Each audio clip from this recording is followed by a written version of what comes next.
The conversation will examine how art really, in so many ways, has reflected the struggle, has carried memory, galvanized activism, and created space for collective healing across generations. Art is profoundly important in this respect. And as we begin this conversation, art carries history. Art resists erasure.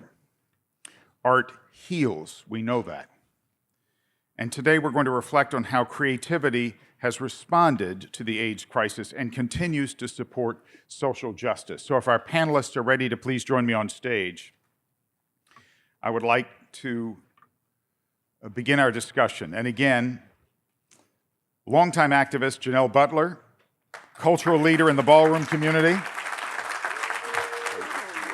Great to see you. Thank you. Musician and educator Thomas Kurtz.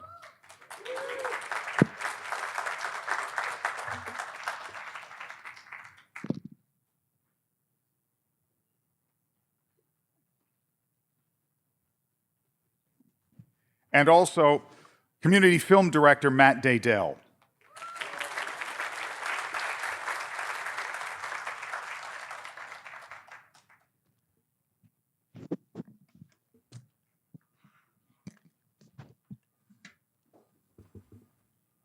See you a little bit better. I'm going to start by asking all of the panelists to comment quickly. When you think about the AIDS crisis and the artistic responses to it, what stands out to you personally in memory, history, or influence? Jahnell, let's start with you. Well, good afternoon, everyone. When we think about art and things that stand out, I mean, we're sitting here in front of it. You know, this is a labor of love. It is a symbol of resilience. It is like you said, art has no boundaries. Art is one of those things that has no race, no gender, no identity. It is all about expression. So when I think about the crisis, I think about the quilt and how it continues to grow, but it is symbolic to so many different things. We were able to have a conversation about this earlier, and it brings so much joy to me to think about how much effort goes into creating something so beautiful. Excellent. Thomas, what about you? What do you think about in terms of art in this context? So thank you all so much for being here, and thank you both. It's an honor to really be here with you, and you too, Dan. Your piece last night premiered was amazing. Congrats. I'm the music guy, so I think for me, when I think about how music really shaped this time period, it was thinking about how and with talking with folks who've expressed how much music has meant to them during that time, thinking about how music was used actually in night spaces during the height of the epidemic. So a space where people could be and actually celebrate, actually dance, actually be in community with each other during a time when there was just so much loss, right? And I think that that's something that we can learn from just in most activist movements that we go through today, is that you can still celebrate and be in community with each other and through music and through dance. You know, Matt, if you look throughout history, all of human struggle has been reflected in art. You know, all of human achievement as well, but struggle and suffering. That introductory question, what comes to your mind when you think about art in the context of the AIDS struggle? Yeah, I mean, as we've talked about throughout today's programming and last night, the epidemic is not just a medical, biological reality. It's a social, political reality that's based in, or has been based in, dehumanization. And art, I see as a way of insisting on our humanity, almost laughing in the face of dehumanization. How can you tell me that I'm not a human when this is the texture of my life? I'm not a name. Right? There are things that people remember me by, that they affix onto fabric and maintain forever. That's how human I am. And so there are so many different ways that people have clung to art, and we honor so many of them here today, to keep those lives not just remembered, but like special, unique, textured. And I think art is just an incredible weapon against the forces that seek to reduce us. Well said, Matt. Jahnell, your ballroom has long been a space, obviously, of survival, of family, creative resistance, including, of course, during the height of the AIDS crisis. What do you wish that, or what would you like people to understand about how ballroom communities use performance to exemplify beauty and the struggle and community and bringing people together? What is it about ballroom that is so important? So, ballroom is underground. Ballroom is network. It's family. And in the height of the crisis, so much of that turned into being accountability coaches. It turned into being advocates. It turned into being the person to go to the doctor with you and the person to, be a support to you in some capacity. So, something that I would like for folks to remember is that ballroom and through performance and artistry has been the example of what resilience looks like. Like through the height of the crisis, folks still needed an opportunity to be able to enjoy themselves, like to let their hair down amongst their family and amongst people that understood their struggle. So ballroom has been that safe space for so many folks in community. And a lot of times it's been that safe space for the most marginalized people in our community who haven't gotten the amount of resources or the opportunities and have been displaced in community. So true, isn't it? And Thomas, obviously your work explores sound. You're the music man. Memory and queer intergenerational storytelling. How did music and sound function as a way for communities to mourn and to resist? Yeah, so I think that the example that I like to use in this case when we talk about mourning and grief and paying homage to folks through music is an example from the Metropolitan Community Church, actually. So I've worked extensively with Jim Matulski, who is one of the pastors of the Metropolitan Community Church during the height of the AIDS crisis. And Jim is incredible. Jim, are you here today? Okay, can we give a round of applause to Jim, please?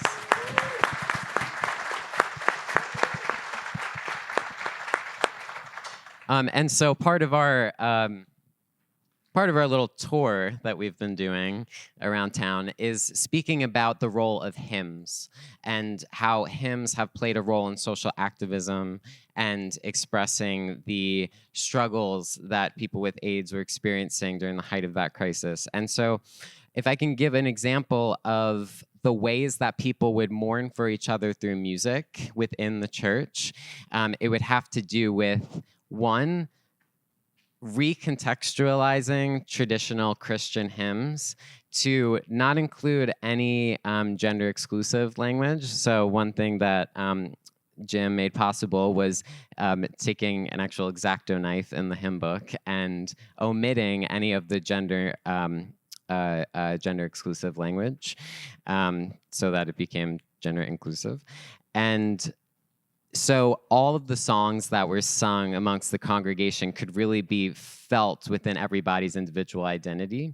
And two, the way that performance practice functioned in the church. So typically what we see in a church setting when it comes to music, right, is that there's a choir and then there's a congregation. There's maybe a singing back and forth. But what was happening, obviously, during that time was that there was a lot of death, there was a lot of mourning, and so people wanted to individually pay tribute to their loved ones. And so what you would find is that some folks in the congregation would actually be singing a solo or alone, and then folks around them would repeat as though to recognize and collectively mourn somebody in the congregation. Matt, you're a contemporary filmmaker, obviously, but your work is deeply tied to queer historical struggles. How do you see the remnants, the echoes, the history in the contemporary work that you do today? How do you explore those themes? Well, I'll start just on a personal note by saying that I think, like a lot of gay people, when I was young, I thought I was the only one. Like I had never met another person, another gay person, and I've had this longing since a very young age to see not just a sort of representation of myself somewhere, but evidence of what it has meant to be queer forever. And I have, such an incredible gratitude being here today, because it's not just that there have been gay people, that there have been queer people forever. It's that this is such an incredible descendants of resilience, of ingenuity, and of fabulousness in the face of the horrors that we lived through and that we live through now. And to go from feeling like you're the only one to being so proud of this people that I come from is something that I've been able to achieve through being in spaces like this, but also through digging into the archive that members of the community have done so much work to preserve over the years. Wait, I think actually, do you guys have a clip from my latest film, Loaded? Is there anybody who can, if there is such a clip, now would be a great time to play it. For many people with AIDS, one of the most difficult issues is how to pay for the exorbitant medical cost of the disease. Most people, when they have AIDS, become impoverished at some point. I had to literally spend every cent that I had on medication, on health care. They were so destitute and scared. They couldn't even focus on enjoying the remainder of the time they had. His health was so bad he couldn't keep his job. And I was in the hospital, and I still had to pay my rent, and I still had to pay my phone bill and my gas bill and electric. A lot of people died alone in abandoned buildings, in boarding houses. Scary. We were just sort of understanding the fact of how little the government cared about us. 1 in every 3 people that get this have died, and I wonder if the president is aware of it. I don't have it, are you? Do you? We preached to bald-headed white men at the CDC, and we would preach to them the same message every year. Virtually all of the institutions of power we knew were not serving us. With viaticals, they realized what a great concept, I can help myself. I myself have lost several ex-lovers who died completely broke, and I think would have lived longer if they had had this money. So that's a clip from my most recent film, which is called Cashing Out. Thank you.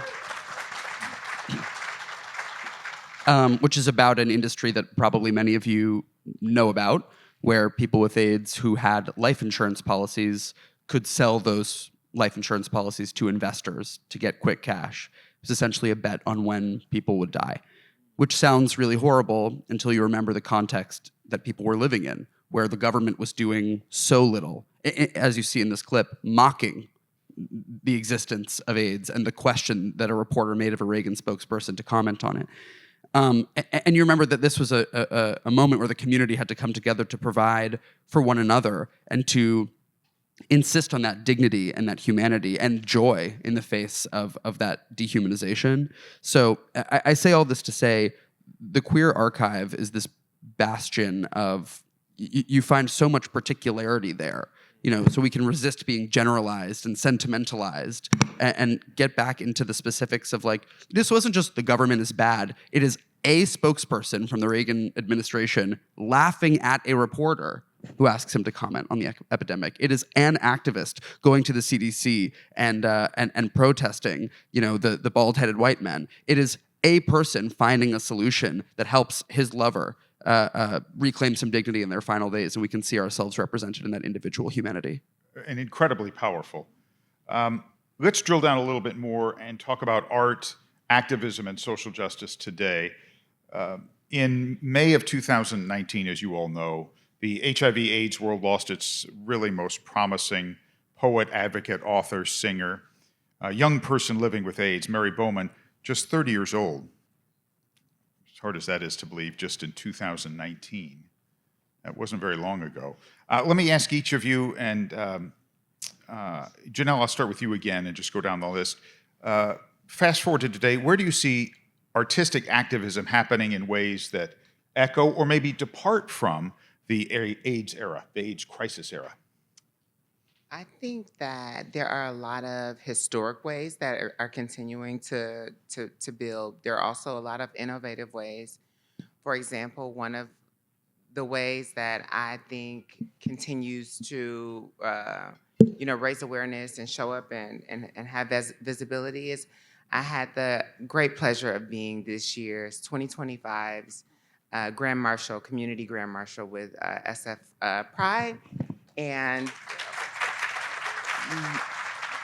knowing the work that I do daily in regards to testing and raising awareness around HIV and AIDS, I try to think of fun and exciting ways to empower our communities, specifically trans youth, to understand the importance of being knowledgeable in new and exciting ways to protect yourself and others, and just taking care of yourself as a whole. So there are a lot of traditional ways that have created a pathway for us to stand in that, but also be innovative and continuing. Excellent. Thomas. Hey, can you repeat the question? I'm sorry. Given the context of Mary Bowman, how do you see artistic activism happening today that reflect that, or maybe are opposed to that? Yeah, for sure. So I'm an educator. Depart from that is a better word. I'm an educator. I teach at the University of San Francisco. I teach in the music department there. And so something that I try to do with my students actually is have us engage with the community members in which we want to do work with in the future, right? So what this means is that I'm teaching community engaged learning classes. This means that students aren't just focusing on doing their music making within the institution, within the walls, right? But instead, they are actually looking at communities that they want to serve and making music with them or addressing a need within that community that the arts could help amplify. So as an example would be that my students have worked this semester with Open House, which is an LGBTQ senior center here in San Francisco. And what we noticed is that the students wanted to know more about the history of queer community, right? The class is called Music and Queer Community. And the elders in Open House wanted to tell their stories. They wanted to speak about the AIDS crisis. For some of them, it was the first time that they were ever telling their stories to people. And that's decades and decades of pent up emotion and trauma. It's a lot. And so we got together every week for 2 months, and collectively we made music together and composed music that reflected the stories of these community members. Now, so where this feels resonant to activism during the height of the crisis is that it's sort of what Speaker Pelosi was speaking about in community. That the activism was so community-based that you had to listen to the community to make art in response to the community. It wasn't just about musicians or artists doing something for a community, but because people know when you're not listening to them and when you're just doing things for them or at them, but rather identifying what it is that they needed and working with them to make that possible. And that's where I see the tie to activism during the height of the crisis. That's excellent. Thank you. Matt. Yeah, I mean, when you look at the activism from the height of the crisis, like I said before, they weren't just fighting against an illness, a medical reality, but they were fighting for pretty expansive set of liberatory political goals. This was a conversation about homophobia and racism. It was a conversation about housing. It was a conversation about access to healthcare.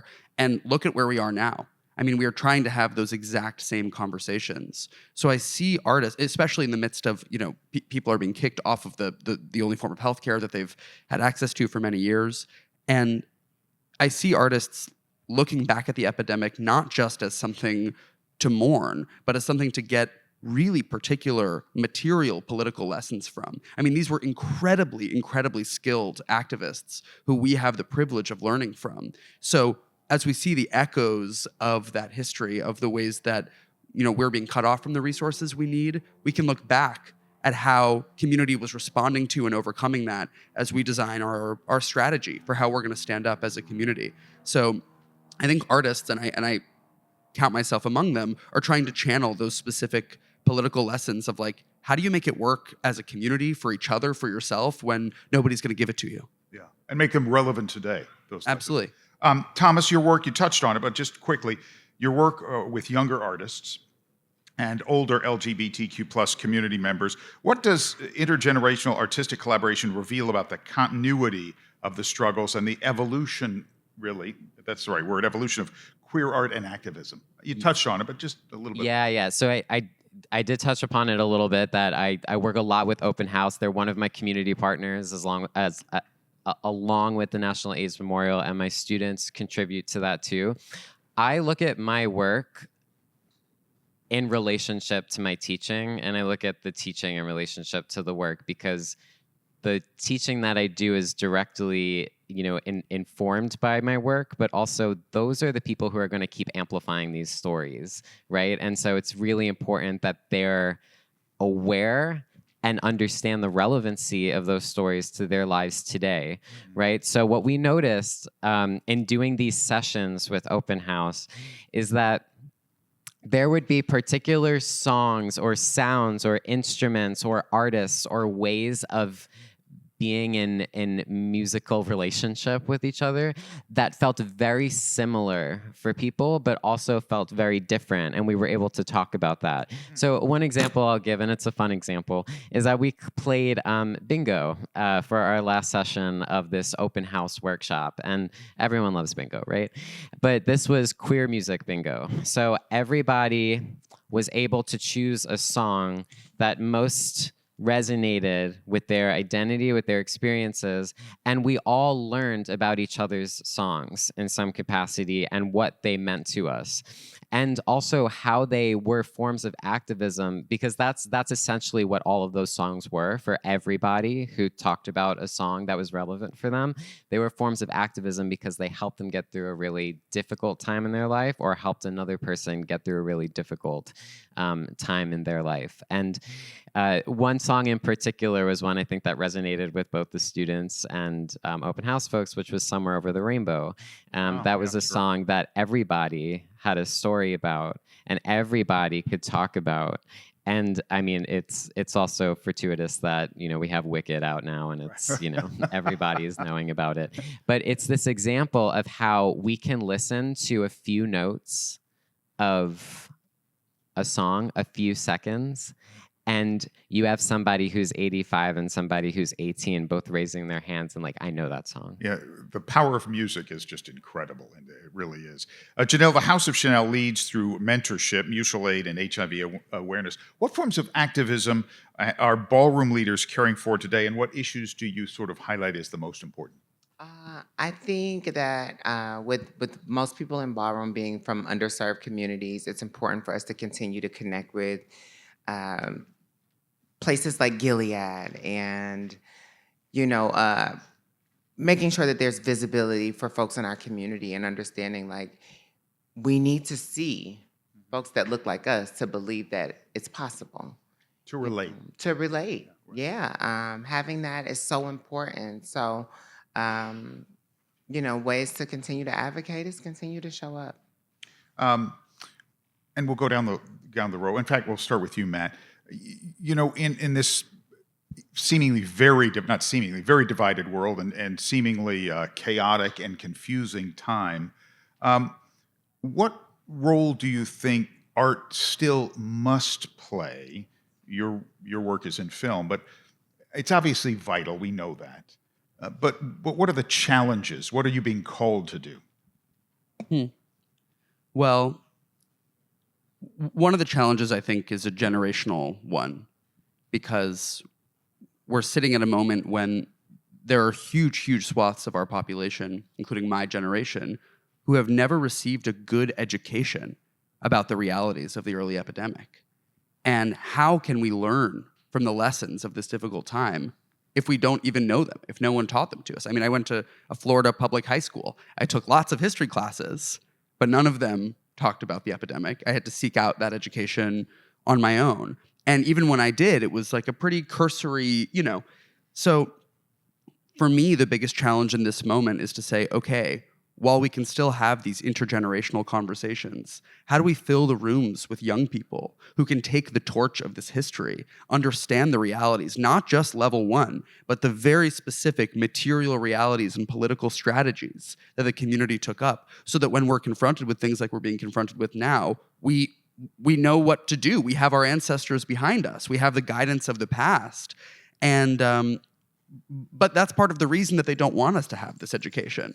That's why they don't want us to know our history, because it holds the key to a more liberated future. So it's our job to push back against that, and I see it as my responsibility to be a voice within my own generation for that, and use my art as a way to appeal to young people who might not otherwise see themselves represented in footage of the 80s and 90s. And I just appreciate the room full of people here for being on the other end of that conversation, for continuing to explain and explore and spell out the realities of this history, so that when people in my generation perk up our ears, there are lessons for us to learn. Such an important point about the intergenerational challenges. And obviously, film is about very obvious storytelling. There's a beginning, a middle, and end. And music has a different kind of challenge and responsibility and appeal. How do you see that, Thomas? And how do you see music's role going forward in expressing, the challenges of the community and the struggles of the community and the hope and the pride of the community? Yeah, so the phrase that's coming to mind is "singing for our lives," or the song by Holly Near, right? And I'm sure many of us know the story behind that. I won't take up time speaking about that, but the song to me is a direct response to a direct response to something that's happening in the community that's affecting the entire community, right? And so that's the way I look at my music, as a way to address issues and wrongs, really, in the world that only music, I feel like, has the power to do. And that could either be through performance, that could be through collective music making with folks.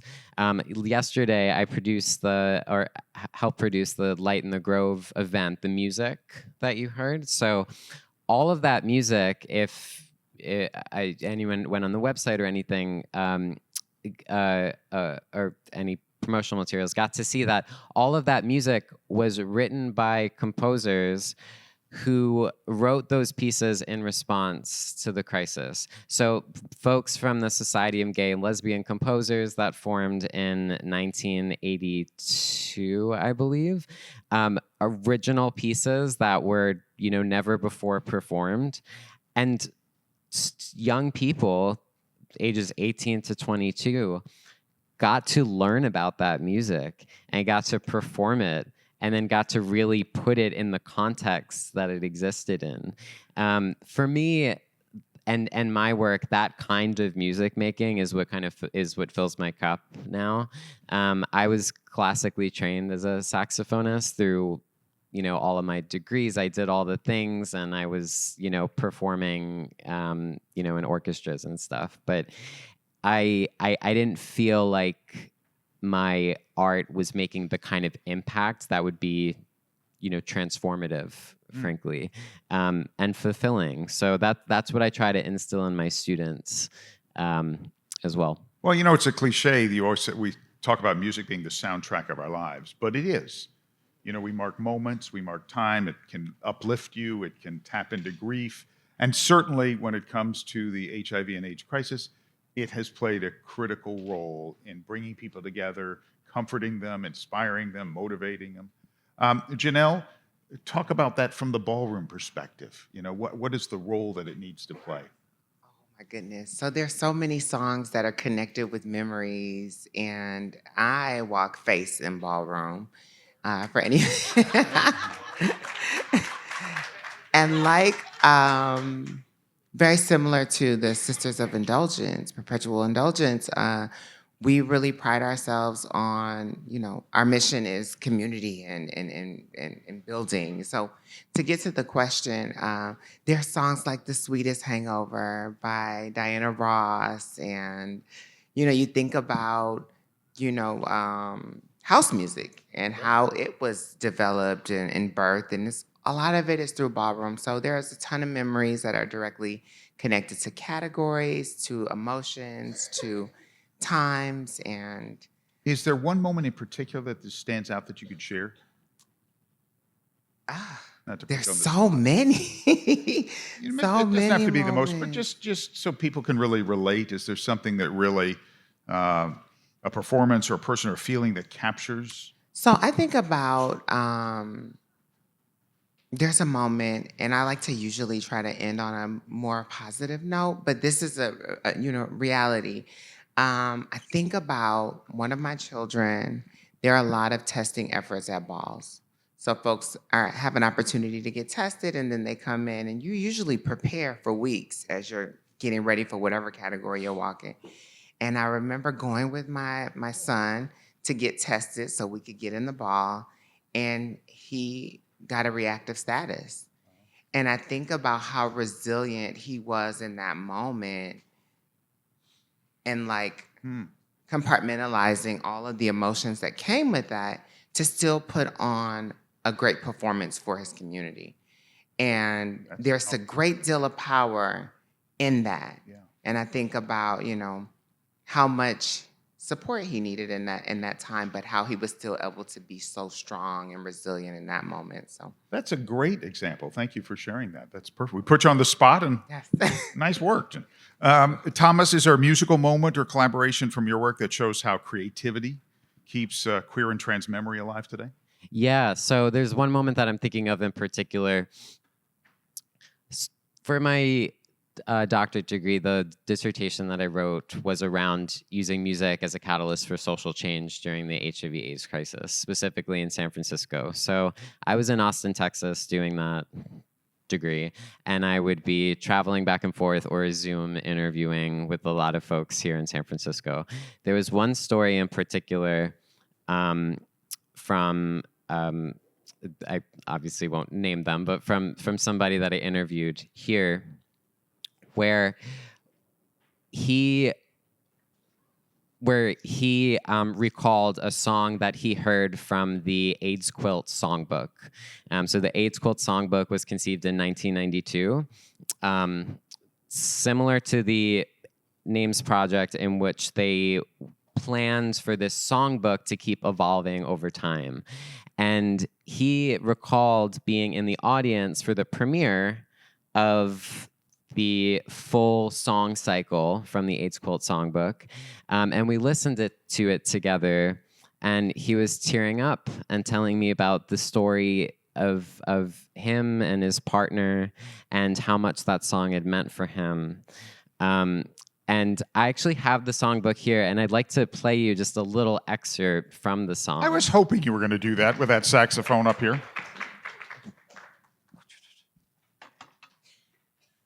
Okay, so this is the songbook, and the song that he referenced was based on a poem called I Never Knew. And I'm going to read you the poem first. I never knew, when I dreamed of holding all those men, that there would be so little time for that embrace or that desire would end in such a way I never knew, or that I would remain where other birds took flight, and just as I know not where you have gone, I know not where to go. I am thinking of you, who were my sober friend, and you I loved. Can you be happy? Where are you? If only could have known, I'd have protected you, as you protected me, but I never knew. I never knew. I never knew. And if I had, would I have clung to you? I never knew. And that poem is by Ricky Gordon, and I'll play for you a bit of that piece. I'm not warmed up though, so don't judge me too harshly.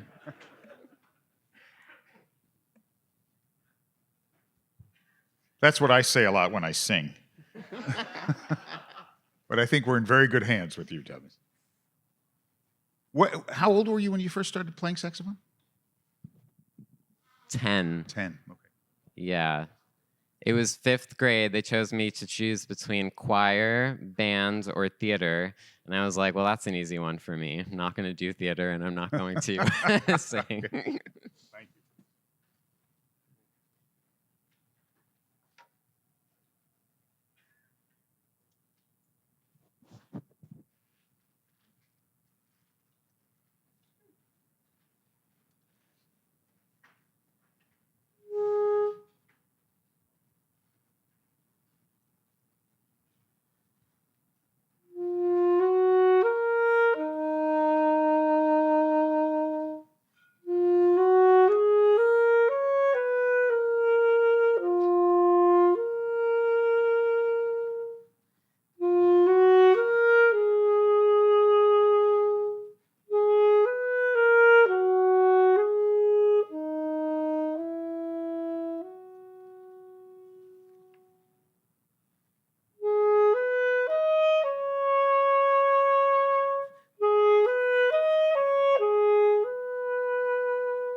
Wow.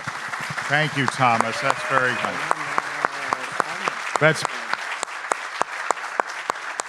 That instrument is so expressive, but your playing is so expressive. Thank you for sharing that.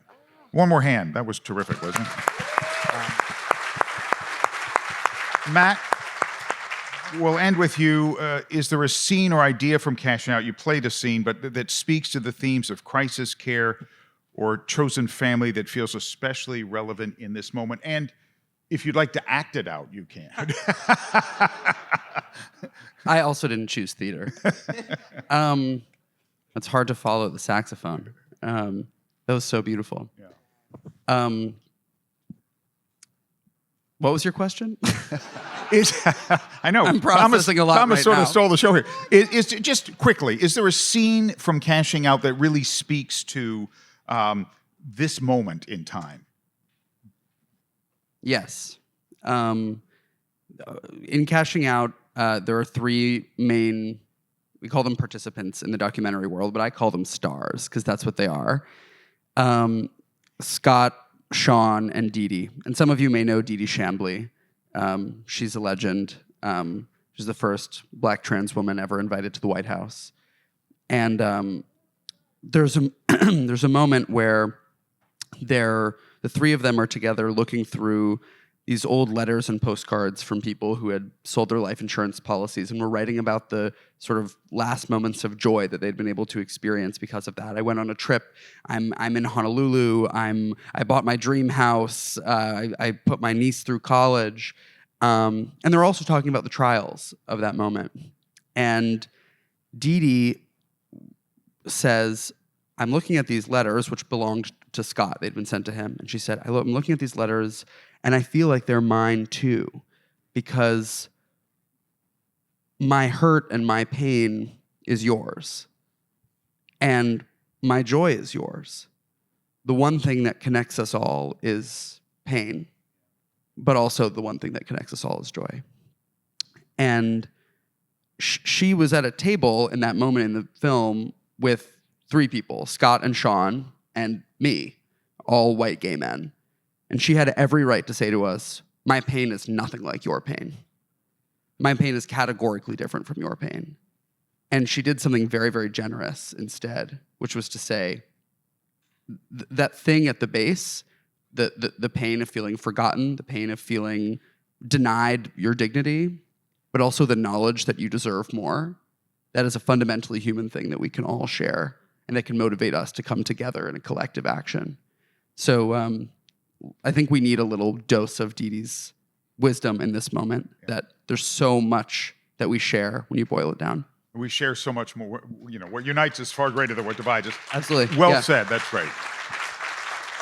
Well, as you know instinctively, as you've really gathered here today, the historic and contemporary role that art has played in the AIDS crisis has been profound. It has uplifted, it has motivated, it has inspired, it has angered, it has filled with joy so many people. And without it, this community, this country would be lost. And so I just commend you guys, these young artists, for what they're doing. Jahnell, Thomas, and Matt, you're doing amazing work that is important and meaningful work to not just the community, but the country and everybody. And so I commend you on that. Please give them a big hand for what they're doing. Thank you all. Thank you. Thank you. Thank you, guys. Thank you. Thank you very much.